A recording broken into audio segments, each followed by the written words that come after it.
everyone. Hello everyone and welcome back to another episode of the Resurrected Winners You podcast. Normally this is the point which I settle in to give you some trumped up blurb of nonsense, but today we've got a doozy of a show for you and no time to waste. This game was described as deeply nostalgic by Shack News, everything Castlevania fans could possibly want by Hardcore Gamer, and long-time fans have plenty to compare this to, but will still be bowled over by Screen Rant. I don't want to speak for Alex here, but I'm struggling to massively disagree with any of this. So, without further ado, my name is David, and sitting 29 miles across from me is Mr. Alex Aldridge. How are you doing today, Alex? Yo, I'm doing rather well. Do you want to have a guess Certainly. at what the 29 is in reference to? What random position I've pulled this from? I wasn't sure if that was... Is it the number of minutes in which Spurs have been ahead in a football match under Ryan Mason? I don't know. Could be. It's how many games Iga has made, apparently. Oh! Good old Koji Igarashi. Yes. And his cowboy hat. And his cowboy He's hat a and his rootin' smash tootin' wine glass. Castlevania making man. He is. What did he A say lot on his wine glass of blood. Yeah, a lot of those 29 games are Castlevania or Castlevania adjacent. He has spent a long old time. And then you chucked in Scribblenauts randomly towards the end of his time with... I saw that too, yeah. Is it Konami? Capcom? Konami, yeah. When, well, I was actually going to mention it earlier, but one of the other games that he did, this was after he was...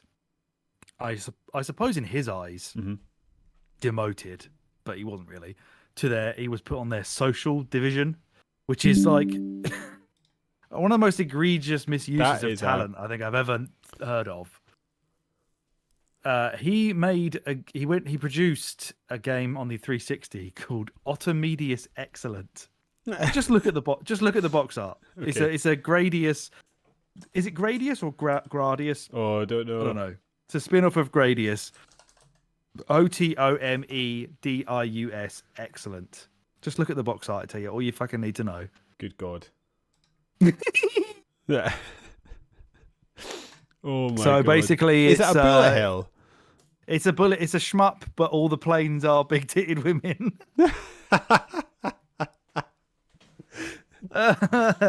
Which, must be a dream of some men to just be shot mercilessly by a big-breasted anime girl. Oh yeah, here's a big-breasted anime girl shooting missiles out of her chest, shooting another big-breasted anime girl. And you know how much of a big fan. And if we have out there any legacy listeners to our content, which I sincerely expect is probably just maybe our parents, but they don't listen to it anyway.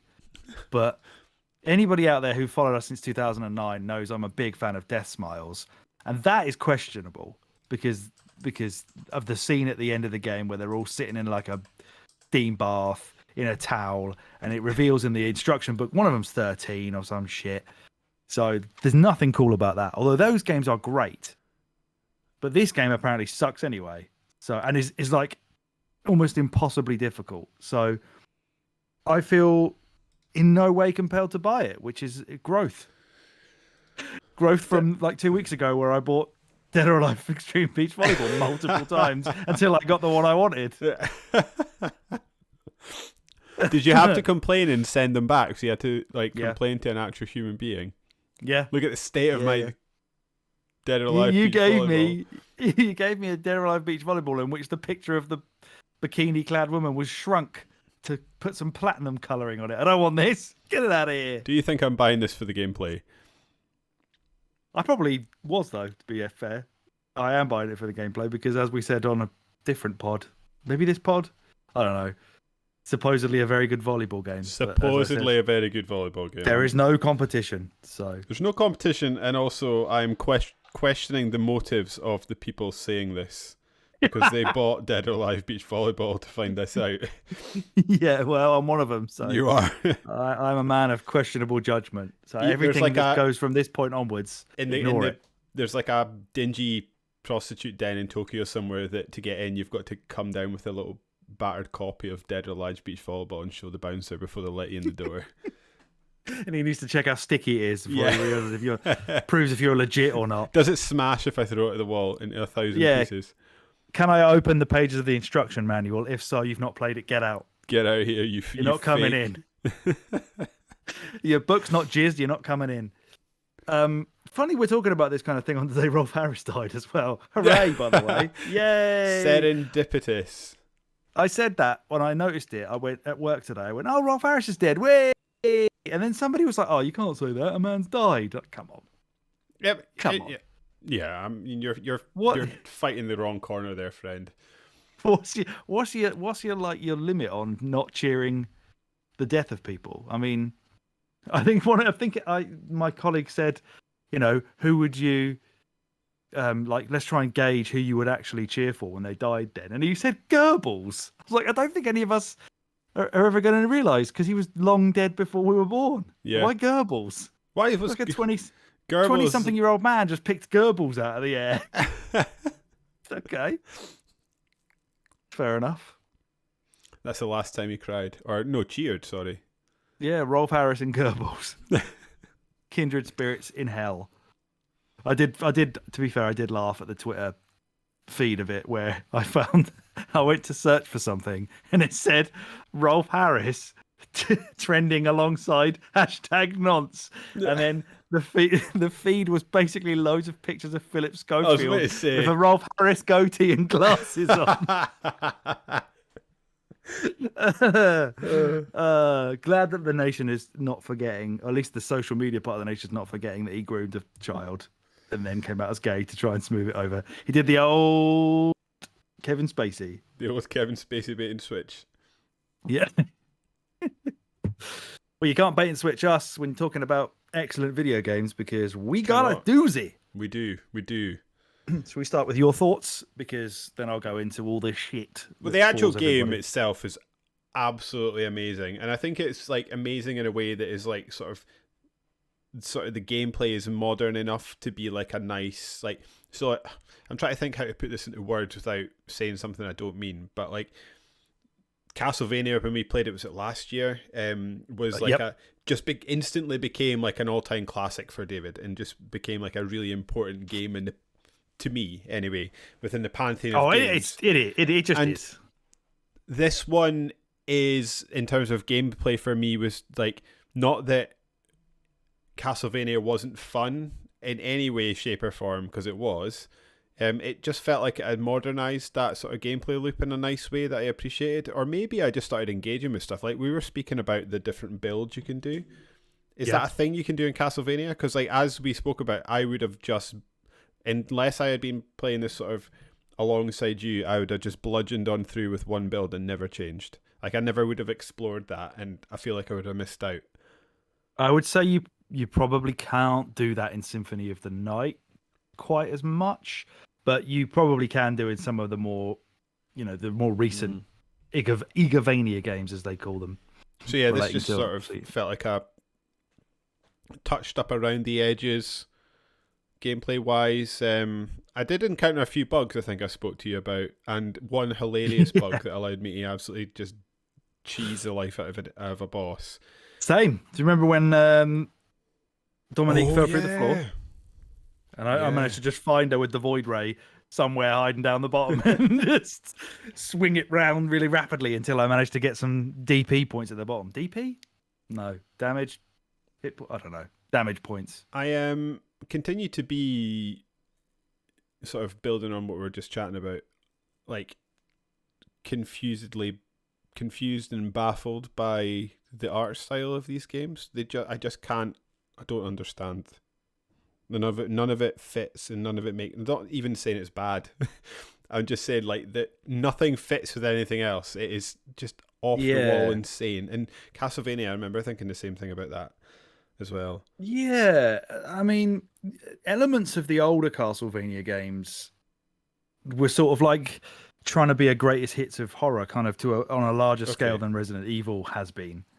So especially things like Symphony of the Night and a couple of ones after that, a lot of the monsters you'll see are just kind of, ticking boxes for, you're fighting Dracula, but there's also like Frankenstein's monster and werewolves and zombies and all this kind of stuff. Women playing Dragons. guitars. Yeah, well, but then eventually, his creative juices just seemed to overflow, and he went nuts with it. Now, when this game had a trailer come out, in fact, I might show you it now.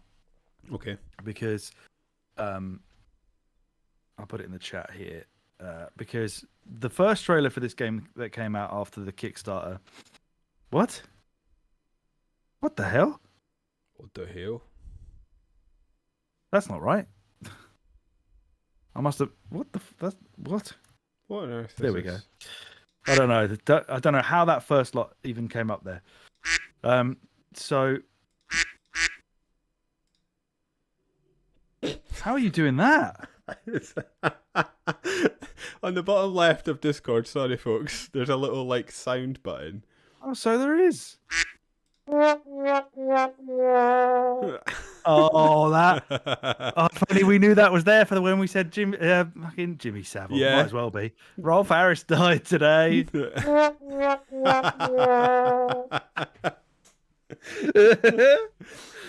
Beautiful. I wonder if that's even. It's not going to come out on the pod, is it? I'm going to have to find that and somehow record that. It'll be on the video, folks. There you go, YouTube listeners. What? Shut up, Alex. Anyway, this trailer. So the first trailer that came out, I think, after the Kickstarter had finished, they'd done quite a lot of work on it. Looked dog shit, and people were quite disappointed.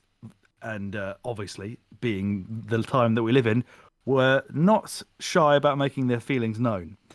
So they delayed the game by a significant amount of time to sort that out. You'll see from that trailer that I've just sent you. They actually even right at the beginning of the trailer. This is their official trailer as well for the release date. They actually put like shots of Twitter comments about people just like dissing the game, and then like showed like how they'd updated the graphics to make them much better. Which I will say, in terms of like the lighting, in terms of the backgrounds, they largely achieved. I don't necessarily think the enemy design in this game is all that pleasing to look at. Certainly the boss designs I think are largely really. It should be in the chat of this. Yeah, I'm a bit like I've been trying to do it covertly and badly, but for some reason I can't see any other part of Discord apart from our chat, like our face. Like there's usually another window I can open up and it's gone. Is WhatsApp? Have you got web version of that? Oh yeah, I do have the web version. I could open that, couldn't I? There you go. I'll send it to you on there.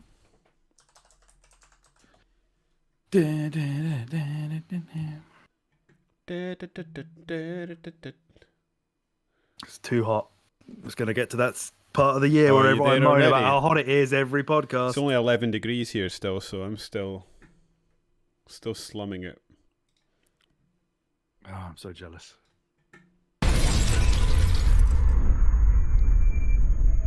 Let's get rid of this 505.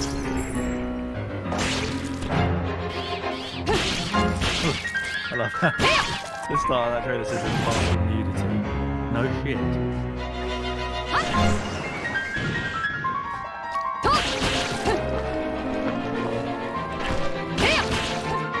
Like one of those comments says, "Boy, does this game look rough." Yeah, I'm just reading put that. it in their own trailer. It felt like uninvited close. I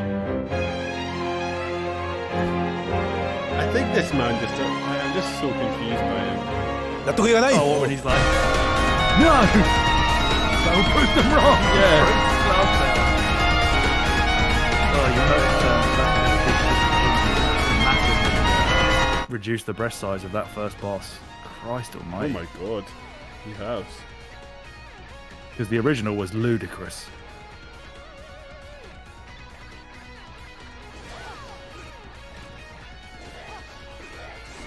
Yeah, it does look better.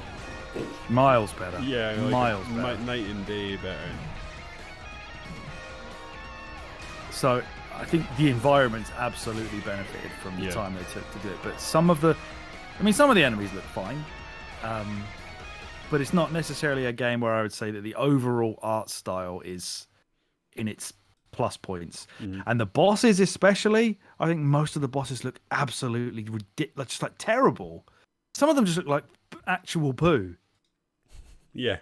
The train one just looks like a bit of shit on a machine. Some of the bosses where you get like their techniques off them. The one with the double jump and the one where you get like the reflector ray. Yeah. They just look like really bad like anime Power Rangers. And the little spider has rubbish. Stained glass window just morphed into like thing from Adam's Family. It's terrible. And of course, big titted blood bitch. She is the worst.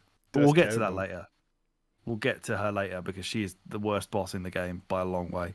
The upside down dinosaur skeleton. Okay. Cool, I guess. Yeah. And lest we forget the worst of all, Johannes's running animation. There is a man suffering from debilitating piles. Just awful. I never got over the fact how easily your sort of companions were able to maneuver themselves around the castle. Like, did they have some back passages I didn't have access to? Because they would just appear totally unscathed from areas. They're like the merchant from Resident Evil. All the Resident Evils that have merchants in, especially Village, where they got that massive like morbidly obese lad, just keeps rocking up in the corner like, yeah, vampires aren't eating me, mate. They couldn't if they tried. Well, I think maybe the layers of flab on his neck would stop them from getting to the blood source, but that man's blood's got to be doing a lot of work to keep him going. It's got to be pumping around there pretty quickly. So they missed a trick there. Especially with all those meals you're bringing him. Yeah. I forgot about that, yeah. But yeah, I don't know. Again, you're right. This game, absolutely. People just seem to just show up behind you. Although I guess quite a lot of them have ulterior motives that we end up finding. I mean, Zangetsu survives going to hell, apparently, and then just comes back at the end in a little secret post-credits scene. Oh, I didn't see that. Oh, he just comes back. I thought he was dead. Yeah, he just comes back and picks his sword up and was like, yep, moseying on. Son of a bitch. Because do we not like discuss how sad we are that he's died at some point? Probably in some dialogue that you and I would have skipped. Yeah, probably one of them times when you go to Johannes to make an omelette, and he starts talking to you about bloody summoning demons from hell and shard bringers and whatever. Let's have a casual chat. Massive spoilers. Yeah. Shut the fuck up, mate. Go and make my strawberry crepe with your consomme. Get out of my sight. I don't know what it says about me or the game, but I spent so long cooking stuff in this game. Just spent so much time doing recipes and running back and forth to grind out stuff.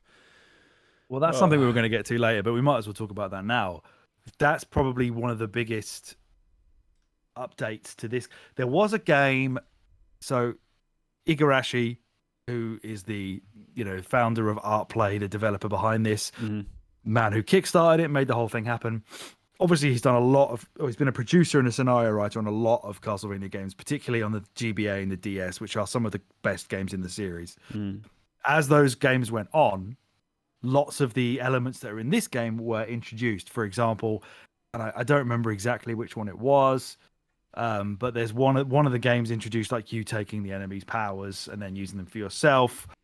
One of them introduced like dealing with a village of survivors. I think that was Order of Ecclesia did that one. So he's taken like loads of elements from all these games and kind of amalgamated them all into what we play now. But there is something kind of, I guess, I don't know, relaxing about the cooking, maybe not. But you can focus on something, I guess, for a bit rather than just getting lost in a map and getting killed. There was an element to the cooking that I didn't hate. It's just when you have to then go grind one enemy by running off the screen and coming back again and hitting it until it bloody well... I mean, I made an entire luck build to get some bloody, I don't know what it was, floating beef or whatever it was to make all the meals. But then the reward is so good. Yeah, because you get the recycler hat and you can get the most OP build in the game where you can get a gun with infinite diamond bullets, because I would never have looked at guns before I had that, because they're useless. You have to buy That's the only bullets time I constantly. I ever used a gun was once I Yeah. made that build. Yeah, you're right. And if I'm honest, when I was in the moment, I was enjoying going off grinding, just working out, right, what do I need to do? Where do I get that stuff? Let's run about and try and find the sort of path of least resistance. Is there like one that, when you come into a room and it's right there, you can kill it, then run straight back out again? And there was something quite fun about that. But I think I texted you about it. There was one point where I was doing it and I was just like, what am I doing? Yeah. What am I doing? Like, if someone had just walked in and just watched what I was doing, they'd be like, what a waste of time. Like, don't you understand? Like, why don't you understand? Like, there's more to why are you continually going back in that same room and killing the woman with the guitar? Well, because she's going to drop a strawberry eventually, and I need a strawberry. Yeah. What? Yeah, no, again, you don't. that falls into that makes no sense. You're in a castle full of demons, and you're going hunting for strawberries to feed some lady a strawberry crepe. Some woman who has the most bottomless appetite. Yeah. Despite Oh being my goodness. A, old as fuck. B, enfeebled. C, so stupid she can't even remember any of the food that she actually wants. And D, never satisfied. Just constantly like, can you go and make me something else that I don't remember? And eventually you feed her like 25 meals in a row, and she just goes to bed. Yeah, I can only draw the conclusion that you've put her into a food coma at that point. She's just got probably an actual coma. Yeah. It's like one of those snakes, like when those snakes that eat something massive and they're that shape, she's just like a giant ball of strawberry crepe. And then she doesn't go on, sorry. And then she just falls asleep, to burn it all off. She doesn't even ask for the food in a logical order. She's like, "Oh, can you give me, a nice bowl of ice cream with some strawberries in it?" You're like, "Yeah, there you go. What do you want now?" "Oh, I'll have some fucking ramen." What? Why? I spent so much time doing that. You've just had dessert, Susie. I just can't decide if I like I say to you, I think in the moment I loved it, and then there was something that just, I don't know what it was, and it was right at the end as well, so it didn't really matter. But it just sort of, something happened that just took me out of it, and I was just like, why am I doing this? But it was so worth it. You floated out of your body and just looked down on yourself and was like, "What's happened? It's been hours, hours of this." Honestly, I think it was like 2 or 3 evenings. That's all I did was grind for stuff. I had the luxury of waiting for you to be able to catch up, because obviously, I think you had to wait to buy it for a payday or something, and I'd obviously had it from years ago. Well, I backed it on Kickstarter, so I was like, well, I'm waiting for David to catch up. I might actually see this cooking thing through all the way to the end and see if it's worth actually doing. And bloody hell, it was worth doing. But the reward was worth it. Spending my time. That is like that changes the game. Like, changes everything about the game and makes what is quite a challenging game, I thought, into something that is just nothing. Like nothing.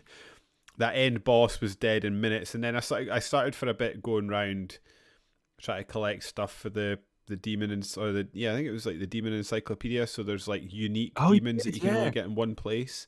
So I started I went hunting for the carpenter was the one that we spoke about a few times. There's one that you can get on the train that's just like this blob demon, and then there's one that looks like a slot machine. That you can fight, and like those things, as soon as you get the gun with the infinite ammo hat, is it a hat? Yeah. In the diamond bullets, everything is just easy. The 8-bit nightmare, which had killed me before, I just wiped right through it. There's an area that's got like a giant enemies as well. It's like if all the enemies are super sized. That again, that was just so easy. 10 of the behemoths. Yeah. But in a way, it felt fun and rewarding because it was like, oh no, I've really earned this weapon because I've put so much time and effort into sort of making this build and actually building this. Like I have specifically gone out to make this character play like this, and it felt like a reward that I had put the time in, and also, well, I was going to say worked out how to make it, but no, I just copied you basically. Didn't work out anything out. Well, I didn't know that was going to be the case either until I started realizing you could do over 300 damage per shot, and you have infinite of the best I never ammo. got that high. I got up to like 270 or something like that, and then mine wasn't top. Mine seemed to top out. I couldn't quite get get to the peaks, but it didn't matter. It did not matter. No. But there has to be the power fantasy at some point in these games, and that is the point of what these games have been for a lot. Like Super Metroid was the same as well. Dark Souls, that's why people love grinding for builds in Dark Souls that they can absolutely break the game with, and it felt really nice to actually have done it for once, because I never felt like I've done that in any other game really. Found the game-breaking build that's made me just waltz my way to the end. Have you never had a build in a Souls game that you've thought this is ridiculous? Maybe not ridiculous, just that I really enjoyed it. I don't feel like I've ever just had one where everyone's getting killed in one hit like this one was doing. This one, yeah, you felt like you'd. Yeah. And it's distance weapon as well, so no one can even touch you. No, not at all. So, I guess you're going to go through the bosses at this point, so I'll hold that. Yeah, well, yeah, okay, yeah. Let's get through some of the trivia, right? So, apparently, this game came about.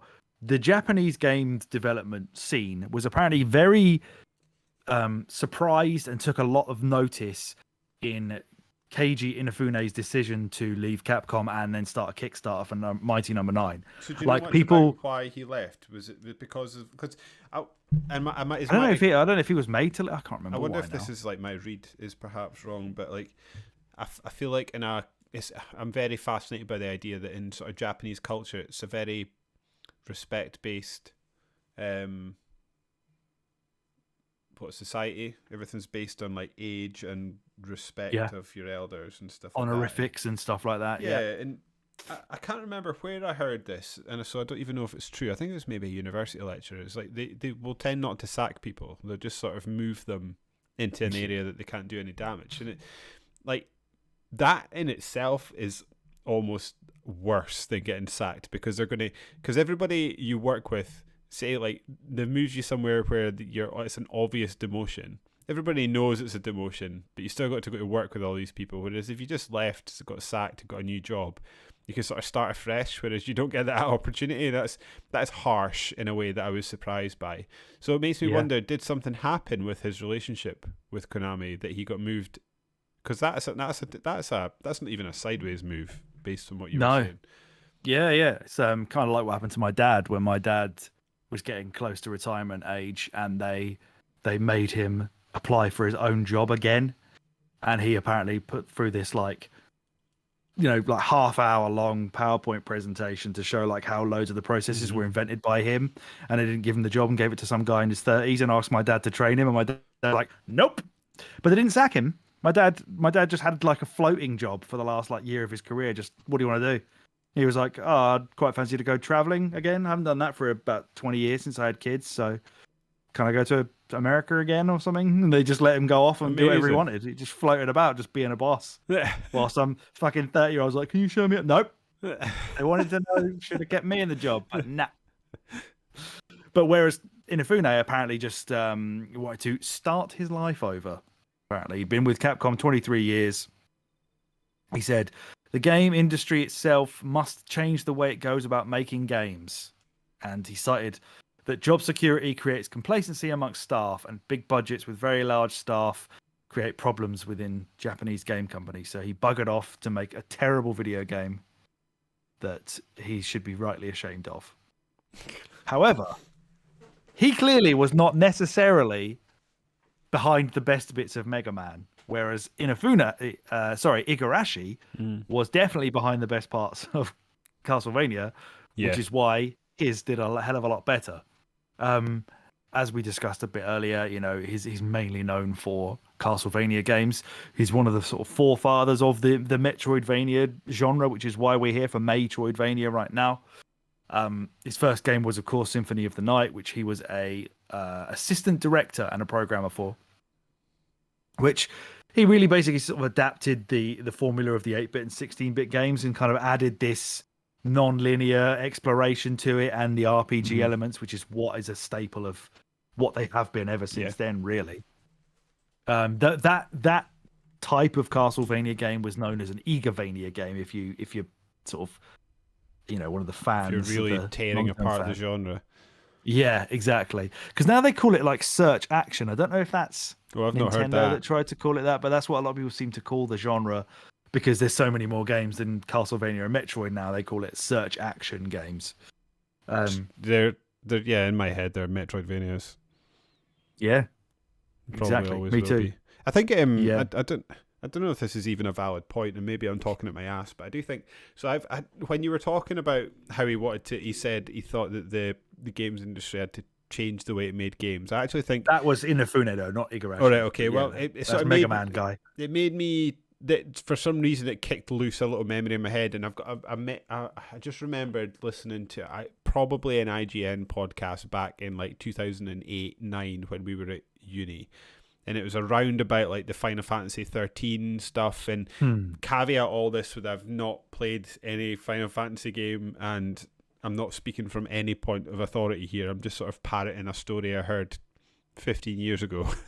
They were talking about how so this was at a time where like Fallout was coming out, Skyrim was coming out, and loads of like the Western RPG was really starting to get into its stride. Witcher 2 had come out, which again was like one of the biggest things on PC.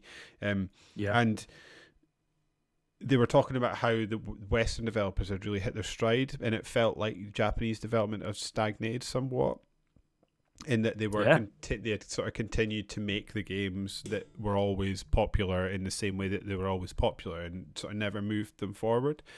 It had made me think that, so like looking at Bloodstained and like various games, like Zelda is another one, the Mario games, like the Japanese games industry in terms of like diversity of talent is probably as good as it's ever been, I think, and it's a real nice success story if we take that story from 10-15 years ago to be true. The industry in that part of the world really has upped its game, I think, over the last 6-7 years, I think. Even Konami has decided to go back into making proper games again. Silent Hill remake, and they're doing like actual Nintendo Direct versions of their own series again, whereas they were just done with that for a long period. And do you know what has perhaps spurred this creativity spurt within that corner of the world? Because I would even say like it doesn't have to be necessarily linked to games. Like you and I talk about like like Japanese and Korean TV, and some of that TV at the moment is some of the best going. Yeah, it's absolutely fantastic. They just seem to have hit this vein of creativity that is just knocking it out of the park a lot of the time. It's interesting. I wonder what's changed. I guess it's something that would be very interesting to look into. That's for sure, because Inafune has gone on record multiple times about sort of 10 plus years ago saying stuff like, I looked around at all the different games on the Tokyo Game Show, and I said, man, Japan is over. We're done. Our game industry is finished. I look around Tokyo Game Show and everyone's making awful games. Japan is at least 5 years behind. So he was very outspoken. Apparently Phil Fish was very critical of modern Japanese games as well. Oh, really? Before that guy was cancelled off the face of the earth. Yeah. But apparently Inafune agreed with him and said, yeah, I agree. He's right. We should be embarrassed about this. So perhaps that was a sentiment not entirely confined to one man. It was maybe felt industry-wide over there. But you're right. They have, Capcom especially, and like I said, Konami have gone back into games development, but Capcom especially have massively upped their game. Where you look where they were for Resi 6 era to where they are now, just knocking out hit after hit. They even remade Mega Man, did a Mega Man whatever that was very well received. Yeah, and this upcoming Street Fighter 6 looks to be good for people that are into that type of game. Yeah, fingers crossed for that. Tekken also looks like another game. I think we're getting the 3 big fighting games out this year. We're getting Tekken, Mortal Kombat, and Street Fighter all in the same year, perhaps, which is I think you're right. Per year for the old fighting game. What is it? 1990? Don't. Yeah, that's very true. Yeah. Anyway, sorry, I have gone off in a complete tangent, but it just that's why people come to us. I just wanted to mention. No, we need to look into that. Yeah. Oh shit! I haven't plugged my MacBook in. It's gonna die. He should gave me a warning this time. Unlike that time when you and KDB were talking, it just killed me. Boom! He's out. So yeah, as we were saying, Igarashi. Some of the games he worked on, the sort of the more prominent ones that people know him for were Harmony of Castlevania. These are all Castlevania. Harmony of Dissonance and Aria of Sorrow on the GBA. Yes, the GBA games. He didn't do the first one, which was Circle of the Moon, which I guess you could probably look at as like an homage to Symphony of the Night, but on GBA, and then he decided to stick his oar back in. Those 3 games are obviously playable on the whatever the Castlevania portable collection is, which is well worth the price eventually. Where do you get that? Anything. Switch, Xbox, PlayStation. It's on all of the modern stuff. It only came out a few years ago. I would recommend it on Switch because if you're going to play a GBA game, doesn't matter how they remaster it, you don't want it on a massive screen, really. No. But they are very good. They need to make the DS games into a collection as well. They are Dawn of Sorrow, Portrait of Ruin, and Order of Ecclesia, which he was also producer on all of those and scenario writer on the first 2. How did they use the double screen? Did they have the map up all the time? Yes. Oh my god, that would be so good. Yeah, the map, and I guess your inventory could be down there as well. I think if you wanted to swap things around, but yeah, they work perfectly for the DS. Those games are excellent. They're not cheap. I think these I say days, this, but they are. I may say brilliant. this on every podcast now, but I've been keeping an eye out for a good priced 3DS XL because I just want to go on a little spurt of buying 3DS games and DS games. And DS, yeah, absolutely, yeah. And they're region unlocked as well, so you can buy them from absolutely anywhere. You never have to worry about shit like that. You can buy cheaper American versions or whatever. I'm gonna have to. They're holding their price well though. Those consoles. It's Nintendo, right? Yeah. He also was the producer / scenario writer on 2 games that are apparently very highly rated, but don't seem to ever really get talked about anymore.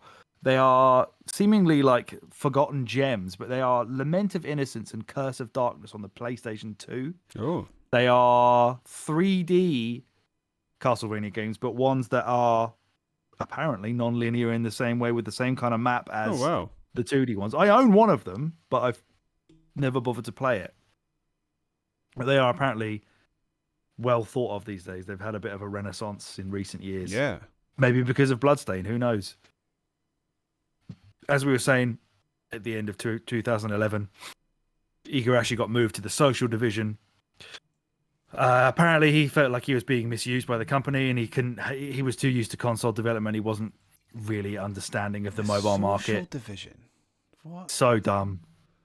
And they made a game. I don't even think I understand what that means because they moved into the social division and he came and made a game. So he's not just like doing Twitter posts.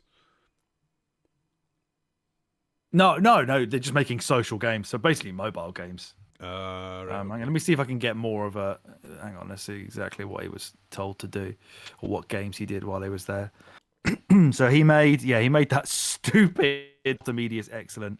He also made a Kinect game, Lead Me's. He helped localize Scribblenauts, as you said. And this is obviously when Konami decided that. And to be, this is one of the only times I will be fair to Konami is that the Japanese gaming scene had gravitated more towards mobile games than anything else. Yeah, that's true. I believe partly that is due to the long-held culture of Japan where most houses would have a television in the living room, and the father of the family was the boss of the television. So playing console games as a Japanese teenager was quite difficult.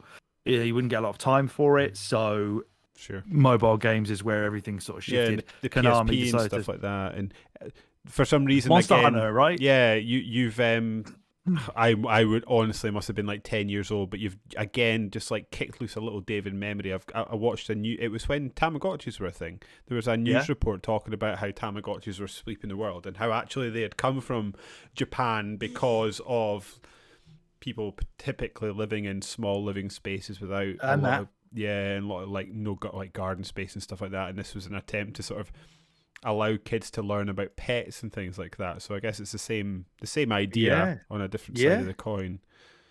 I when I went to Tokyo, it was like 2000 and I don't remember what year it was now, 16 or something.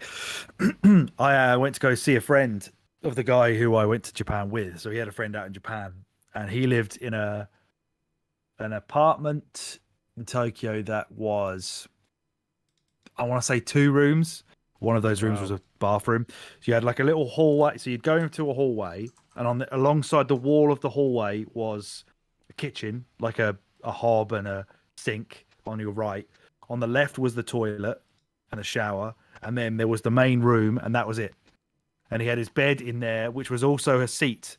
It was just like a fold up, like futon that he sat on in the day and slept on in the night. And he basically sat in the middle of his floor and listened to music and played Football Manager on a laptop. I mean, it That's amazes what it's like in that amazes city me that sometimes. people live like that. But also, when I was in Edinburgh last week working, the hotel that my work put me in was like a box. There was like a toilet, a corridor that was about as wide as I am, and then a bed, and then the TV was like up on the wall. And I was sitting there watching TV thinking, if I was single, I could just hook my Xbox up here and just be quite happy. Give me like a little hob that I can cook my dinner on. Yeah. I'm fine with this. Can you explain to me what Bloodstained Curse of the Moon is? That was one of the stretch goals for the Kickstarter. So the Kickstarter campaign, which is what I was actually just about to get onto anyway, that launched in May 2015. Mm-hmm. They delayed the game by 27 months. Apparently, that is not, well, there's no apparently about it. We know it's not uncommon for Kickstarter games to be heavily delayed. Apparently, the average delay is 13 months for a Kickstarter game. Obviously, most of them probably never even get made, or don't even meet the goal. It had like 28 stretch goals or something. It made $5.5 million, which was 11 times its original goal. It's the second most backed Kickstarter game of all time. David, tell everybody listening what the most backed game on Kickstarter is. On Kickstarter, Yeah. I'm going to know it when I hear it, but I don't It's know. very similar. It's very similar in terms of not the Mighty feel of... Is it Mighty? What's that? No. Mega Man one. No, not that. But it's very similar. It's an old Japanese game that people have been wanting for ages, and the guy Shenmue. came back and said, "There we go, Shenmue 3 is the most backed game of all time." Because I think Kickstarter. the This most is backed second. game of all time, but it's not on Kickstarter, would probably be Star Citizen. That's into like the hundreds of millions, I think. Oh, is it? Okay. Yeah, What's that on then? PC. And it's still not Oh out. no, what was it? What's it being backed on? Something different. Privately, I think. I think people are just sort of I logging see. onto the website and donating money to this thing. Oh, okay. They started selling ships and insurance and stuff like that, and the game's not even out yet, and it's like 10 years old or something like that. It's Jesus Christ. Sorry, you were telling me about development and what Curse of the Moon is. Yeah, so that was one of the Kickstarter goals, was to create an entire 8-bit prequel game, which It's is an 8-bit prequel. It is basically the NES Castlevania games, just with these characters. So you actually play as most of the people that you see in this game. You play as Zangetsu, you play as Alfred, and I don't remember who the other person you play is. Oh, it looks exactly like an old school Castlevania game. Yeah, plays that way too. And that was made by Inti Creates, who mostly worked on like Mega Man Zero, Mega Man ZX. Sorry, It's fun. and they also helped.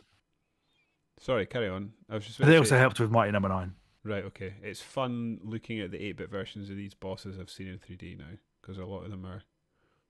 There's a few crossovers here. That money wifey that has money like dripping out her chest is there. Yes, yeah. I think quite a lot of the bosses have been taken from that game and put back into this one again. That's fun. And have you played this? Is it good? It's fucking hard. Is it? Yeah, the second one is the better of the two games for sure. Curse of the Moon 2, or because there's a Curse of the Moon. Okay, and is that an 8-bit one as well? Yeah, that is a much better game. The art style is like vastly improved. And are these all linked story-wise? Are they set in the same place? Different characters? Well, they're apparently prequels. I don't know. I don't know how much both are of the prequels. story follows. Oh, I don't know. I don't know about the second one actually. But the first one's definitely a prequel. I can't remember how it ties in because I suck at it and I never finished it, so I don't know. But it probably, I would say, if I was to hazard an educated guess, it would be that the story is like a kind of adjacent thing of here's what Zangetsu was doing to become this great warrior before he then ended up here. Here's what Alfred was doing constantly before holding back, as she like to say. Yeah, apparently, yeah. Oh no, I wasn't going all out again. Otherwise, I'd have killed the shit out of you.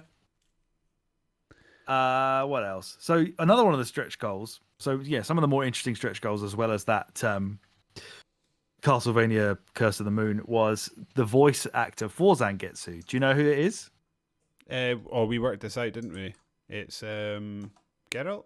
Was that what we decided? That is what have you ever watched Indie Mouse? No. Indie Mouse is like a more long form Australian version of Donkey. Oh, Nowhere cool. near as funny. I'll give him a follow. But he is good watch. But he himself, in his video, made at least 10 jokes about Zangetsu being Geralt of Rivia. Decided he obviously wasn't going to check anything before he did all these jokes. It's fucking David Hayter. It's Solid Snake. Is it? Amazing. Yeah. It's totally wrong. Oh, what a... Yeah. Oh, I bet he's gutted. I saw somebody in the comments was like, oh my God, this guy's played the whole thing through and made a video and he didn't realise it was Solid Snake. And he was like, oh, I've never played the games. So, which is weird. You never played any Metal Gear. All right. But now, if you go back and hear it now, you'll just hear Solid Snake immediately. Oh, really? Yeah. So he was one of the stretch goals because obviously he's worked with Igarashi at Konami before, or he's obviously met the guy.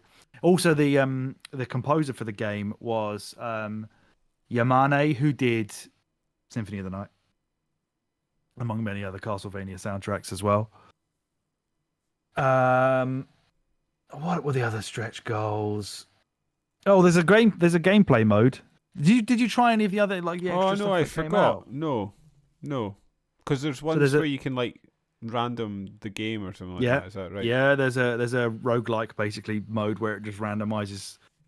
I'm not sure about the layout. I assume items that you get, it probably randomizes those. Because that's one. I think when we discovered it was there, that was one thing I wanted. I was saying to you, I wish I knew Link to the Past enough to be able to play that randomizer mode that you can get on PC, because that seems like it would be great fun.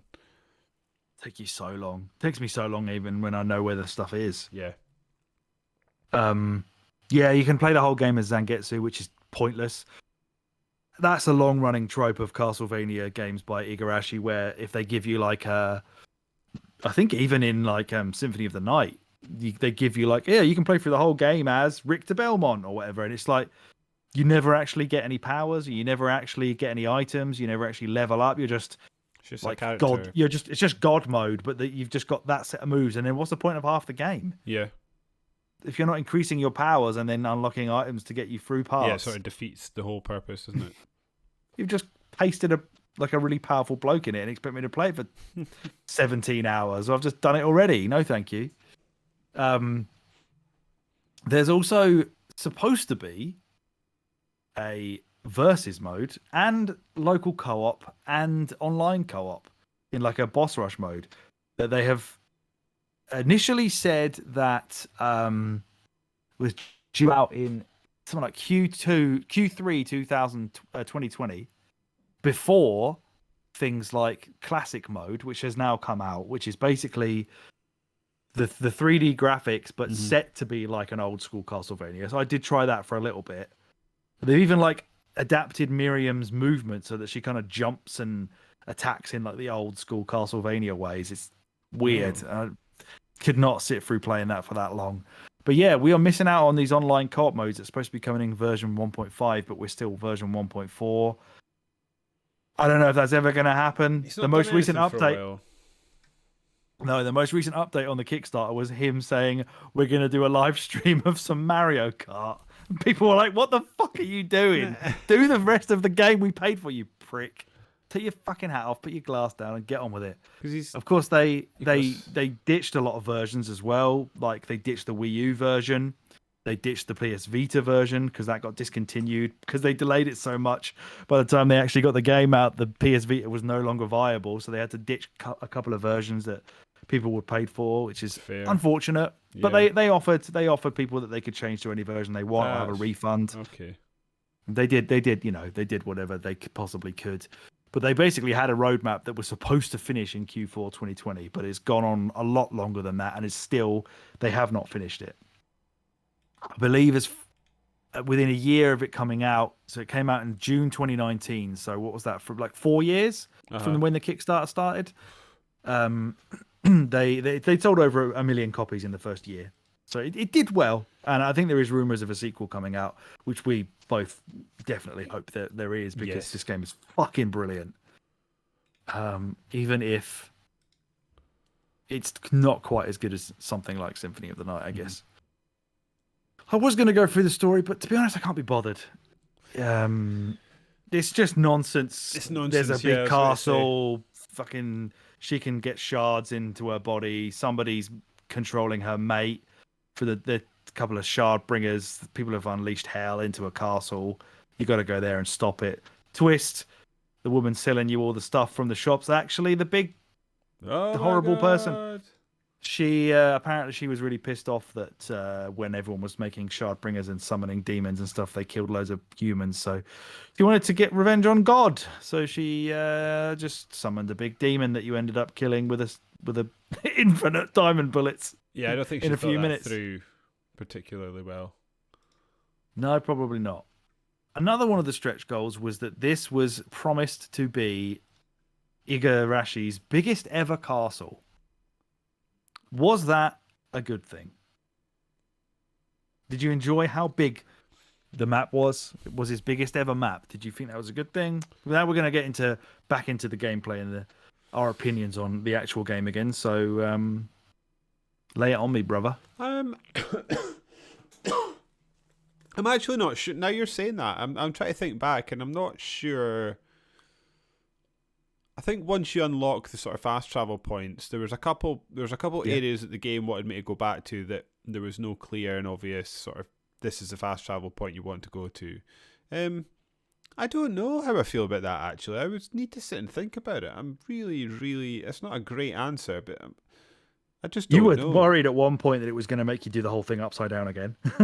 Yeah. But luckily you can just make it turn upside down halfway through. Yes, which is a nice little twist, because as soon as that game started, I was like, this is obviously going to have an upside down mode, and then it does it, but it doesn't do it quite in the way you'd expect it to, which is cool. Yeah, upside down at your command, which is I think is fucking awesome. I started leveling that up, but still no idea what that did.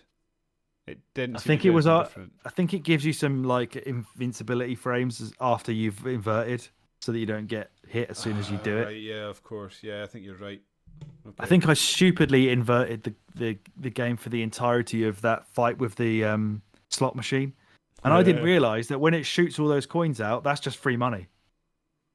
You just pick that up. It's not even a projectile attack. It's just money. Is it?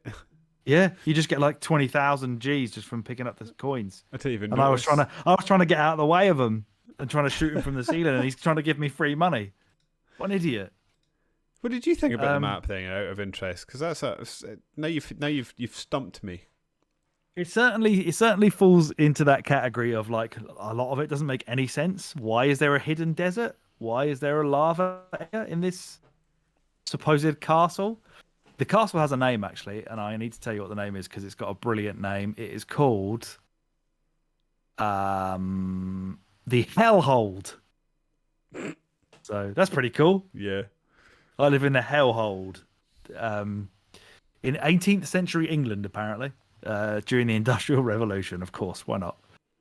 All that means is you just get a bunch of American people who can't do English accents to do very bad English accents like Johannes. But yeah, so bad. I think the map, the map is really cool. I think there's a lot of areas that have a lot of verticality. It uses the upside. You were saying that even Annie was impressed by the fact that they've sort of coded a game to work upside down for certain parts. Yeah, she enjoyed that. I was trying to think about the map. The only thing I didn't think, because I enjoyed the visual aspect of when you were like moving and this sort of camera would turn, like if you were sort of going around a circle. And there was that area, and like it was up towards the top right where there was the big open area that was just a spiral. The tower bit. Yeah. I found that quite difficult to navigate. Like like when you're trying to fill in gaps in the map. Of course. I found that really, really hard to navigate because you would think like, right, I'm here, and then you'd move and you'd look around and your little dot has disappeared over the other side of the little square map. And yeah, and because of the way that you've got to traverse it, and there's bits where you've got to go up a hole to go right and then up again sometimes. And yeah, I struggled there, but map wise, I think I generally enjoyed it. Yeah, it's got a lot of areas that are very similar to things like Symphony of the Night. You've got a garden area, you've got little like ballroom areas, and you've got a tower and a clock tower and all that kind of stuff. A lot of the enemies did that as well, though, right? Like, even there was like those floating heads that would come in, and lifted directly out of Symphony now, or Castlevania games in general, I would guess. Yeah, they were Medusa heads, which is weird, really, because if you think about a lot of what's in Castlevania, there's absolutely nothing stopping Igarashi from just taking it and putting it in this, because it's all public domain. Yeah. Frankenstein, Medusa, that's all public domain shit. You could have just taken it. That's why Yeah. Konami did it in the first place. But yeah, when you first get those little floating things that hit you, and then the second ones come along that are yellow and then turn you to stone, it's just like, okay, mate, we're all fine with this. You carry on doing exactly what you've been doing. Yep. That we're thirsty as hell for. I think part of what makes the map as enjoyable as it is obviously just the fact that they make really smart decisions on how to help you traverse it in a efficient way. The accelerator thing that you get when you can sprint, the upside down stuff, obviously the teleporter rooms. It feels like they did try their best to limit frustration for the player, apart from furthering the story towards the end game, where you have to do things like find that one room with the blood moon in it and hit it with a sword, which, if you don't remember where that is, doesn't really give you a lot of help. I guess that's the point of these games, not to give you any help, and just like, you got to find your way around. It's exploring, search action or whatever. Go figure it out. Yeah. But it's, it's got a mini map all the time. Classic. Mm-hmm. Filling it in is there's something like endlessly satisfying about filling in these maps, right? And well, now I can go to this bit. Oh, there's that little bit in the top left hand corner of that room. Oh, now I can turn the room upside down and go get it. Go and get that. It's I just love how these types of games like constantly just drip feed you ways to progress a little bit further. Apart from when you then get completely stuck and lost in somewhere, and then you're trying to figure out how the hell you're ever going to get anywhere, and you're trying to go through a tiny little map bit by bit, like, where the hell have I not been that's actually going to get me the item that I actually need. I quite liked the reflector ray where you're bouncing it to get through tiny gaps. I absolutely love the shitness of the underwater like jet stream where you're just like waving her arm around in circles as she just floats completely stationary under the water. Just brilliant. That whole right arm thing's quite an interesting addition of just, you've got, I guess, 360 degrees of motion with it for firing projectiles and stuff. I guess we could talk about that actually. Yeah. Spells and shards and things is the key mechanic of the game. Do you remember what your favourites were in that regard? My companion was that lad that went about with a spear stabbing people. I took him with me for most of the game, and because they're like companions, I just sort of get attached. He was the one that I got quite early on and just sort of stuck with him. I would have said that is one of the weakest parts of that whole system. I thought was the familiars, and I never felt really like he did a lot because I had hit this spear guy for a while. I ended up, for bosses, I was using the little book, because that would periodically like up your strength by okay, because when I was googling these builds towards the end of the game, people kept talking about the book as apparently the decided best familiar. Okay. The little fairy is not that helpful. She will heal you if you buy special fairy potions. Okay. But she's very much like Sheva in Resi 5, where she'll just be like, oh god, you've lost 2 HP. Here you go. Here's a fucking health potion. I liked the hound, but as the game went on, it became less and less useful. That's like that's a Y button spell, isn't it? Yeah, that's right. Yeah. And my other Y button spell, there's a period of the game where I just constantly had Peytons surrounding me. I reckon that's the best one. Mm-hmm. I can, like, a lot of the projectile stuff that you throw out of that, as you say, is quite situational. Like, take this, dogs, and then they'll be on a platform above you, and the dogs just fall off the bottom and just run away. So many times, like the dog would like jump over the enemy I was trying to make them hit and stuff like that. Yeah. I can't think of what I used other than to much extent other than those floating paintings, which is just, I remember you kept saying, I'm trying to go through these rooms and there's just things pinging into me constantly, and I said, don't forget, surround yourself with the paintings. The old welcome company. Yeah, that was great. It changed the game at some point and just made, like, when you were grinding for potions and stuff towards the latter end of the game, just so easy. Just whap out that and just run into bats over and over again. It was so good. I watched the speedrun of this, and it seems like they kept using for the right trigger, aiming with the right stick stuff. They were using that dragon head that you get from the boss of those towers. Okay. I used that for quite a lot as well, but then I ended up with the void ray. I kept banging on about the void ray to you all the time. Like, have you got the void ray yet? I just loved it. It was just like it just like beam people in anywhere, and I just like completely abused that for the final boss, or anything really. Just stand on the ceiling and just point this like ray of dark energy at them and completely melt them. What else? I don't think I had much more in terms of my favorite shards other than that. Do you have any more? Try to think of other ones that really jumped out. There was a lot I didn't engage with very much. Well, there's one for every enemy in the game, so wow, okay, so there's quite probably ones that you understandable, can I get guess. then. Yeah, you'd have got an achievement if you did. Yeah, I found for some reason my brain just couldn't remember how to get the fist out. I used to always have to every time I wanted to use that. I was like, I can't remember how to use the fist. Every single time. To grab the old Iron Maidens and move them out of the way, yeah. Which of course, then after you get the it's just pressing RB, isn't it? And after you get the accelerator where you just run super fast, none of my builds had the hand on it anymore, except the one shortcut. You can make shortcuts where you add, set builds to certain. You hold down the left trigger and just press a direction. It's like a build wheel. I had one for like utilities sort of thing, just like here's where the reflector ray is, and the armor that makes me invulnerable to spikes, and all the the shit that I don't want to have walking around. But if I need to do it, I don't want to have to go in and unequip. An area of the map that I finished the game before I figured it out, but I've spent a long time trying to pick like bookcases up with a fist because there's like a room that I couldn't get into because it was blocked off, and there was a button that you had to press to make the area drop. And it obviously had to get a bookcase on it, and I could not figure out how to do that. Because even I thought, if I turn the room upside down, the bookcase will fall down, and then I can sort of move it into position. But didn't just stayed in position. Couldn't figure that out at all.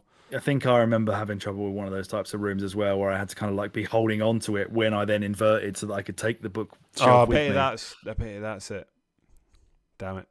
That's probably the exact same bit I'm thinking of. Yeah. What was I gonna say? Oh, the shortcut thing. The shortcut thing is another element of them like putting a quality of life adjustment into these types of games. Needs it. So you don't have to. Yeah. Really. Especially if you're just like you just need this one ability for one moment, and if you have this ability, it takes away you being able to do an actual attack. Then yes, I would like that at a press of a button, and then get rid of it again at a press of a button. Yeah, and it makes like keeping items and actually thinking about the items you're getting a thing, because up until that point, until you sort of coerce me into messing with the builds and using the shortcuts, I don't want to say I wasn't thinking about what I was doing, but I was basically looking for highest stats, most damage, and then attaching that and just ignoring everything else. Whereas actually messing about with the shortcuts and the different builds made me sort of engage with the game in a way that I hadn't up to that point, which was really, really welcome. I think it's something I always enjoy when games encourage and reward you to sort of poke around with the mechanics a bit more than finding the thing that works for you and just riding that home. Yeah, and I genuinely didn't expect it to be guns, but the whole time I was mucking about, like I was just trying to get, as you said, just get the biggest, bestest, most powerful weapon possible. I love how the passive shards, we discussed this like as we were right late game as we were playing it, like the passive shards that you can get if you max those out, which I believe is just by crafting stuff with Johannes, you eventually can get them all to like rank 9. Once you've got a passive shard to rank 9, you then get that passive effect forever, even if you've got it equipped or not, which is great for having that like thing that shows you invisible walls. Having that open all the time was great. But yeah, I was mainly just trying to find like the web, like you say, the ones that've got the blue up arrow instead of the red down arrow, because there's a lot of stuff that you can unlock, even like really far down the trees of who you can craft this. A lot of it would just be like negative stats, and there'll be things that give you like, I don't know, curse protection, or there'll be certain rings that this one's going to go up based on how much money you've got or how many enemies you've killed or how much of the map you've unlocked, and eventually they become useful. But constantly having to remind yourself to check those things is, I guess, part of the reward of, as you say, paying attention to the mechanics. And it is a genuine reward, I think, to actually engage with that sort of stuff. It makes the game feel different and sort of makes you feel It's always cool when these games make you feel clever, like you figured something out. Yeah. I actually did feel that way because I didn't look that up. It just kind of, I did all the cooking because I wanted to see what happens. And then I was like, hang on a minute. This doesn't use any of the gun ammo. It's mad. Absolutely unbelievable. The one that you only let me buy 9 of. Okay, let's see what this is like. Are there any good bullets that I can buy? Oh shit, there's loads of bullets. Okay. Because that was an aspect of the game I just didn't even look at, was the different bullets and things like that. Because I'd be like, no, not touching that. Even when you get that hat, you're like, well, just the best ones, please. Yeah. I think I bought 9 of everything and thought, oh, some of these do poison. These might be. Nah, I don't care. They don't do enough damage, so I'm not bothered. What else have I got? We've talked about cooking already. We could talk about the bosses. I don't really have anything else to talk about now. Yeah. What did you think of the bosses? Did you have any standout bosses? Were there any that annoyed you? I do this thing in games, I've noticed, where there's a particular boss that will be annoying the life out of me, and I'll just get angry, and as soon as I beat the boss, I'll be, oh, that's quite good. Quite like that. I did that with the wifey. Is it Miranda? The one that chucks blood around. She's just called Bloodless, apparently. Yeah, I hated her, and then as soon as I beat her, I was do. like, that was alright. There was bits I didn't like when she made it rain blood. That felt harsh. And that's a really like late on move in the fight as well. She'll do that like when she's right down to her last bits of health, which is when you feel like surely this fight must be over soon. Because I remember watching you play it, and you kept getting her to like right down to that final phase, and then she'd just make it rain blood, and you'd get absolutely melted immediately. Because to try and like position yourself under those shitty umbrellas that are floating around, she's still walking towards you. There's a question for you. What do you think the merit of fucking collision damage is in these games? Do you think they should have it? Because to me, for normal enemies, I think that's fine, I guess, because you're eventually going to become so mobile and so powerful that they're not even going to get a chance to try and lay an attack on you. So avoiding them is a very old school idea, but okay, fine. Mario has to avoid enemies still or he gets killed. So fair enough. But bosses like her, where she's fucking spamming like a tidal wave of blood while it's raining blood on you and all this and she can just walk into you and do more damage per hit walking into you than your weapon does, to me is bullshit. And just unfair. Did far too much damage because it was into like the hundreds, which was like significant chunks of your health at that stage of the game. It just felt like an unfair. I don't know. And again, now that I'm actually thinking about this boss and going through it again, there are aspects of it that just felt poorly thought out. But I'm sure they weren't, and I'm sure it was fine. But it was like, so you're making me do this, and this, and then you're going to add this needless take damage because she's like bum shuffled into the back of me and touched me with her fingers. Like, but I don't know. Sometimes I feel like, why are you moaning about this stuff? Just you're moaning because you weren't good enough. Yeah. But I do agree with you. There's nothing that gives me rage in a game than something that's going to like sort of remove control from me for a second and like that sort of like knock back little bit of damage because you tried to jump over her head as she decided to moonwalk at the same time and you end up landing on her. It's like, is there a way I could predict this? Because I'm not sure I can figure it out.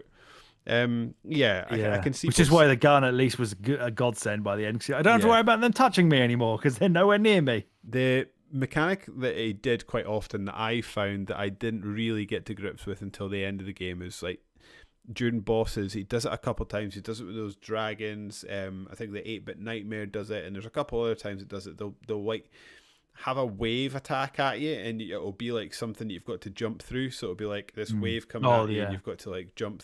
That was something I really struggled with because it was a lot of these little bits were so narrow. But the game's not meant to be easy, is it? So maybe I don't think I'm moaning. No, and I agree with you. I agree with you there, and I feel like every time something like that gets the best of me, it's almost like I have to sit back and think like, why am I shit at this? Like, why am I getting my ass kicked? And it feels like, and I'm assuming you're probably going to agree with me here, and it's across most games like this, boss fights that involve not attacking the boss and just like stepping back and avoiding damage I can't compute that shit. If I'm not trying to hit you, Yeah. I don't know what I'm doing. I don't want to step away and jump over some shit and just wait for like 2 minutes while you get your attacks out of the way, and then I can attack you back. No. I need to get to you and hit you in the face as quickly and as efficiently as possible. So I would die to that shit all the time because I'm just too greedy. Just get greed on trying to hit him. It's greed because I don't know whether it's just years of playing games or it's like a personality thing or maybe just both. But like for some reason it's been adopted into my brain that if I am not damaging an enemy, I am asking to be killed. Like I just feel like when I go into a boss fight, it's like this needs to die as quickly as possible. And I need to always be doing damage, otherwise I'm asking for getting killed. Yeah. Do you remember like Metroid Prime when Ridley flies away? Just excruciating. Yeah. Like, come back. I can't attack you. You're not even attacking me. What's happening? It's going off for a cup of tea. I must have like ADD or some shit. I don't know. Just like, I need to be doing this immediately.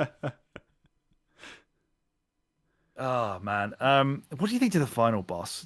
You sounded as if you had some trouble with the final boss until obviously I showed you the broken build. I tried it like twice, and then I think it's funny. Like I had used up most of my potions by the time I got to that final swirling part when you go through, and then I just ended up getting killed because it's like the lizard head, the hitbox for that was slightly different size to the other heads, and it just kept catching me and killing me. But yeah, once I got the gun, I'd maybe use one potion, if that, in the entire boss fight. Like it just was a total triviality, if that's a word. Like it just was. There's nothing to it whatsoever. So I don't know. Because like I say, I didn't try it enough with my Woos build, and then when I was OP, I barely even registered the different phases that we were going through. Yeah, that's kind of how I had that build before I even tried it the first time. So all like Dominique and all of that just got absolutely rinsed. The only thing that was annoying with that Bale boss, the King of Demons or whatever it is the fact that it just like when he's like slithering around the edges, sometimes he leaves you a platform to stand on, and other times he'll just overlap the platform and give you damage. And again, it's you've just touched me a little bit fine on the bottom of my shoe. I only realised that was a platform towards the end. I was like, it's obviously the little floaty pink thing. Yeah, I thought it was just like an area of effect thing that I had to avoid, so I just stayed away from it. Yeah, me too. Yeah. Plus I could go on the ceiling, right? So thanks for the platform, but I can just go up there. I don't really need that. I think the bosses overall, there's a good variety to them. Like I was trying to run through some bosses in my head. So like there's that dragon, the 2 dragon ones that there's quite unlike. That's a pretty good boss fight. Yeah, I like that. The carpenter is really close quarters and tight. And he can summon demons himself if you take long enough. Yeah, and they don't die either because I killed the carpenter and the demons were still going about. And I had to go then. I didn't realise that. Yeah, and then that makes that room even more claustrophobic, as you say, because they take up like 2/3 of the screen. But yeah, well, not quite like that big bloke with the massive in the land of the Den of the Behemoths. Oh yeah. It's called Valafar. Looks like some kind of weird jester thing. He's I can't remember what he's attacking. Oh, he's trying to make spikes come at you, isn't he? But if you have that armor, they don't hurt. You had that armor on, so they didn't even hurt you. Yeah. I think overall I quite like the variety of the bosses and the eclectic nature of the sort of set design as well as the enemy design just sort of lent it in that like you just never really knew what was coming at you. Like it could be something absolutely mental, or it could be like a woman that spurts blood at you. It could be I thought it was great. Could be a Kickstarter backers cat. Yeah, stood there in the background. I think that is massive cats and dogs are incredible. That incredible, and I enjoyed them. I'm not sure I'm into the idea of Kickstarter backers. Sort of, it's the same. I guess it's the extension of the same argument when we speak about live service games, in that there's no way that Call of Duty looks how it does just now if they can't sell you skins. And then Battlefield 1, for example, looks the way it does because they can sell you skins. And if they couldn't sell you skins, the art direction of the game might be very different. Yeah, I'm not sure how I feel about having people's... What I don't know if that's true or not, but what look to be people's pets Yeah, I'm just going to double check. And Yes. then- So, Poltergeist enemy description on the Bloodstained wiki: a canvas with portraits of the backers from the Kickstarter campaign. But then, on the flip of that, I would have very much enjoyed it if I came across an Alex portrait. Oh my god, that'd have been so good. Yeah. For me, just like, Yeah, that'd have been and brilliant. you just have to beat the shit out of me. Yeah. Or you I somehow... wonder what the you wonder what somehow the became cost for that was. Hmm. Somehow became one of the what? If you were one of the friends' portraits, you just hovered round in it the whole time. Yeah. That'd have been good. I swear one of them. Oh no, yeah, one of them is Igarashi, isn't it? Because that's the one where you go to the 8-bit nightmare. That was the very last. That's the very last room I found to get my 100% map completion. Was that room? Yeah. That was obviously another Kickstarter stretch goal. Mm-hmm. Was getting that 8-bit nightmare thing involved. I think that's maybe what I'm getting at, is that I have a fair confidence in that if I didn't know anything about this game and you'd showed it to me blind, I'd have been able to tell you it was a Kickstarter game. You think? Okay. Yeah, I think I would have, because of the paintings and because of the... I was going to say because of the cats and the dogs and stuff like that, but everything else is so weird that I guess the enemy types kind of fit. Yeah, they fit in the bad world of Iga's brain, that's for sure. Yeah. Yeah. I guess, I think that's maybe what all I feel comfortable in really staying is. I think it's got a right stink of Kickstarter about it. And now you've played Symphony of the Night. You'd probably be like, man, this game is exactly like Symphony of the Night. Did Konami make this? And then somebody would be like, nah, the guy left and did it himself. You'd be like, there you go. But I'm fucking glad that he did, because in terms of, I've played this is a genre that you are coming into now and realizing that you've actually got a real fondness for it, and we're moving on with things like Metroidvania to play more of them. Mm-hmm. Having played like a lot of his older games and stuff, this is right up there, top 2 or 3. Is Castlevania I've ever the played. best, or have you got like a Metroid one up there? It's probably Symphony of the Night, Super Metroid, Metroid Dread. This, I can't think of too many others that have been like challenging those lot. I've never really been a big fan of, and spoiler alert for anybody hoping we're going to cover it, Hollow Knight. I'm not massively into that. I find that quite difficult, actually. Yeah. Blasphemous was pretty cool. I think so. The ones that, because I've not played a huge amount, I'm trying to even list them like one hand, probably the amount of these games I could play, especially outside of our podcast. Ori and Will o' the Wisps, the Blind Forest. That's it. Will o' the Wisps is the second one, isn't it? Yeah. I think traversal in that game's up there for me in terms of it just being fun to move around the environment. As was Guacamelee. That was fun. Oh, of course, yeah. Guacamelee's up there as well. Yeah, that's probably top 3 with Symphony of the Night in this. Game. It's probably more fun to move around the environments in this game, although the speed thing really changed things, because she is quite plodding. She's got she's kind of similar to, again, I mean, you could guess this right now. I watched the speed run. What do you think the speed running technique is? Is it skidding on your knee like that slide kick? Yeah, thing? it's just. But oh no, it's backstepping. Oh, backstepping, right? Okay. Like Symphony of the Night, just constantly backstep all the way, moonwalk all the way through the game. It's so weird when stuff does that. Yeah, but you're right. She is quite slow, and a lot of the times I did think to myself, like, is the sliding going to make this quicker? Or I think if you do like the downward kick, that can get you across big gaps. Oh, really? Fast. You do like you got to do 2 jumps and then you do the downward kick thing. So a lot of parts of the speedrun, they're like, if they've got a big enemy that's taken up the screen, they would like just do that, spam that, and bounce across his head. Which is quite fun. But once you get the upside down and the sprinting thing, you can blast through it. It's like I said earlier on, that's what these games are always building up to. It's like getting the screw attack in Super Metroid, where you can just fly across every single screen of the game. It's always so worth getting that far and just getting to the point where you're like, this. Look at how much I can just break this game now. Don't have to care about anything in any room. I'm just on the ceiling legging it. It's such a cool feeling. Yeah, but one that they entirely push you towards as part of the game's mechanics. It does, like and I think probably better than most that these IGA games, because Castlevania does it as well. It's like just giving you that ultimate power fantasy at the end, where you just think, like, I've put all this work and effort in, I've just become this master of this game, and yeah, I suppose that these games are good at that, aren't they? In a way, they sort of make you work to do different things, and then once you sort of put it together, it's just like all hell breaks loose. Because I don't remember again, like, I want to say we didn't break the game, but you know what I'm getting at. Like, we changed the goalposts with this gun build, but I can't even. What was the final boss in Castlevania like? Was it particularly difficult? I don't remember having that much of a tough time. I had a tough time with the Metroid final bosses.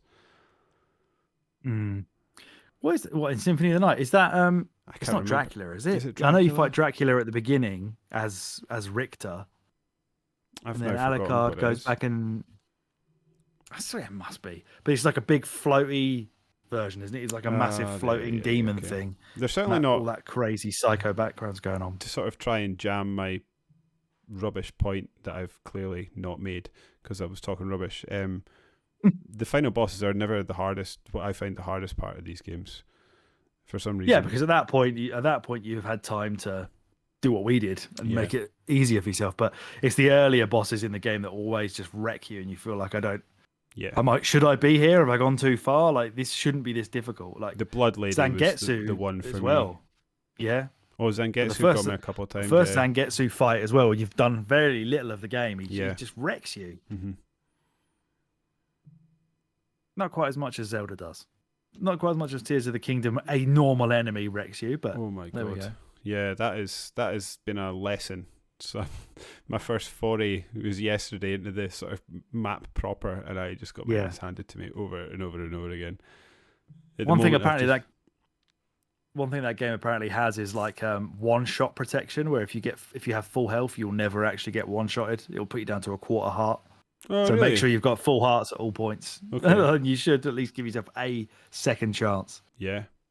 The weapon I have at the moment that does the most damage is those is it moblin skeleton guys. His hand does like 20 damage. So I just stick another hand on there, mate. Oh. Even better. Double hand it. Does it make it like really long hand, or can you just make a thick hand club? Oh, that would be better, wouldn't it? But no, it's a doubly long hand. Yeah. I put one on a shield. I'm not quite sure why, but I did. Some hand on my shield, like, go away. I think this game. I assume this game's going to have you carrying multiple shields about, because I've already got like 3 that I carry out. I've got one that's got a fire breathing thing attached to the front of it. I've got one that's got a spike on it, and then I've got one that's just does good defense that I'd use. Keep that for special occasions, which apparently is every enemy in the fucking game. Keep thinking, I'll save this for a tough enemy. No, they're all tough. Apart from the bosses, like I know it was in the training area, but it was like sort of a special enemy that I encountered that was just like a cube that kept shape shifting. Oh yeah. I was like, oh, this is going to be hard. That. Yeah, it was just really fun, and I mean, there was a challenge to it, but it wasn't like I fell out of my depth. And then as soon as I meet a bloody little group of goblins on the ground, they just tear me a new one. They just chase you down relentlessly. Like, it's impossible to, like, you try and run away and you think my stamina's going to run out and theirs isn't. Yeah. I am a dead man. I think for my first, what I'm just going to continue to do is just walk around and look for shrines for a while, and then I'll start poking around at the game proper. And try and figure out how to find the fairy fountains, because they make your armor better, because I still have shit armor. So apparently it's all shit. How'd you get more stamina? Same, doing shrines. And how'd you get more hearts? Doing shrines. Yeah, okay. I'll be doing those for a while. You get 4 things from the shrines, and then you go to one of them statues where you pray, and it says, do you want a heart vessel or a stamina vessel? It's the same as Breath of the Wild. Oh, yeah, okay. It's been so long since I played Breath of the Wild. I think the last time I played Breath of the Wild was when you and I were in Germany, so it's been a while, and it's a very old game. I didn't even complete that first Zelda game, so I've forgotten more than I ever knew probably about that game. And now I've deleted my save. I'll never know, because I'm not going back to do that again. So upsetting that you accidentally did that. But it's just because I didn't realise. And again, it was so long. It's like the game started and it was like, do you want to, your save will be deleted? And I was like, well, I don't have a save, so it'll be fine. So I just said yes. And then I started the game and I was like, oh yeah, okay. Oh yeah, okay. And then when you wake It up, might be in the sky. and it wasn't until I went up the hill and walked out, and it did that pan over the map. I was like, I'm playing the wrong game. Are they both digital, right? I assume. Yeah. Mm-hmm. Yeah, it's not like you put the cartridge in or something. No, sorry. Yeah, Breath of the Wild was a cart, and Tears of the Kingdom's digital because I got gifted a money card. Next up, have we got anything else to talk about, Alex? When it comes to I leave Symphony? I leave the floor open to you if you have anything you want to add. I can try to think of like closing thoughts. I think overall, it's an absolutely amazing game. I had a great time with it, and when this game clicks, it clicks up there with the best of these sort of Metroidvania games that I've played. And I think it probably, for me, it sits neatly behind Castlevania at the moment as my favourite one of these games. Yeah. As someone that doesn't really have a massive catalogue of experience with them, it's 1 and 2 for me. I absolutely loved it. I think I'm more of a, and it's funny because it depends on the mood. I was going to say I'm more of a fantasy guy than I am a sci-fi guy, but I don't think that's true at all. I don't know, but yeah, overall it's good. A couple bugs, like you say, like there's I got hit so hard by that dragon enemy that I fell through the floor and then was just able to walk up behind it. Its attacks only face in the middle, so I was able to just stand behind it and kill it. Then you had the enemy that fell through the floor that you could kill. My game seemed to stop letting me sell certain items. That was confusing me. Oh yeah, you had some that just weren't showing up in the store to sell them, even though they were not being equipped or anything. And they weren't part of any. They weren't any special item or part or attached to any quest that I was aware of. There was a couple times I thought I fought. You know, like when you take on a quest to kill enemies. Yeah. It had that little green scroll on the map. I would kill every enemy in that room and then not get any sort of progression towards these missions. So yeah, I encountered a few bugs, but again, it goes back to the fact that, I mean, it wasn't enough to ruin the game for me. Mm-hmm. It was enough to annoy me at certain points or just confuse me, sort of add another layer of confusion to a game that I'm already baffled by. It's probably more of a negative though than like a real sort of deal breaker. Yeah.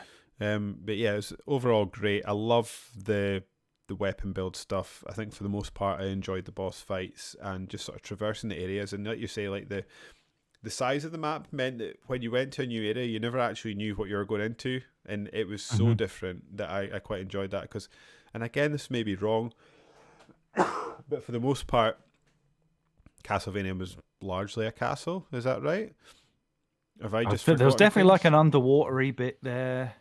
I don't think there was like a desert and a fire, like lava area in it, and an ice world. I'm pretty sure they weren't in the castle. Yeah, so like this game, it felt like the shackles were off in a way that allowed him just to do whatever the hell he wanted. And I just love that he seems to have been fully like vindicated for doing it. And yes, it took them ages. Yes, it was obviously delayed, and yes, they probably won't ever meet all their stretch goals at this point, but his decision to break out on his own and bring in people that he trusted to help make a game that he is well known for and is widely revered as one of the forefathers of creating. He's not a fraud. The guy is legit, and his games are still great even when he's not got backing of Konami. I just hope that if there is a sequel, that he has a studio actually puts some effort and money behind it to back him to make it even better. Yeah, it's also nice to see that sort of, I guess you would sort of class him as an auteur, wouldn't you? Like these like video game auteurs, like Kojima is the big one that thinks that like Kojima wanted out of Konami and he wanted nothing to do with Metal Gear Solid anymore. Like the stuff he seems to be doing is very different now. Yeah. Whereas Igarashi, is that right? He seems to be perfectly content. He's found his lane. He's found the type of game he enjoys making and playing. And he's happy to do that. It's quite a nice, wholesome story because a lot of people in his position get sick of what they do and want to go and do something different. But we'll see. I guess we'll see what he does next, because I was looking at his Wikipedia and he hasn't done anything in a little while. There was that R-Type game, but he seemed to just get a special thanks on it rather than actually be attached to it in any meaningful way. Yeah. Yeah, I feel maybe we're due an announcement for a sequel to this in the summer. Do you think he I goes can't- Kickstarter again, or do you think he's done enough to warrant Well, a that's- publisher backing him? Yeah, I'm hoping he can get a publisher behind him, but he's obviously he's the founder of this art play studio, so perhaps not. They made a lot of, like I said, they've sold over 1 million copies. I think they've done quite good business on the other two games as well. So perhaps they're self-sustaining enough that they don't need that anymore, that they can just kick on. But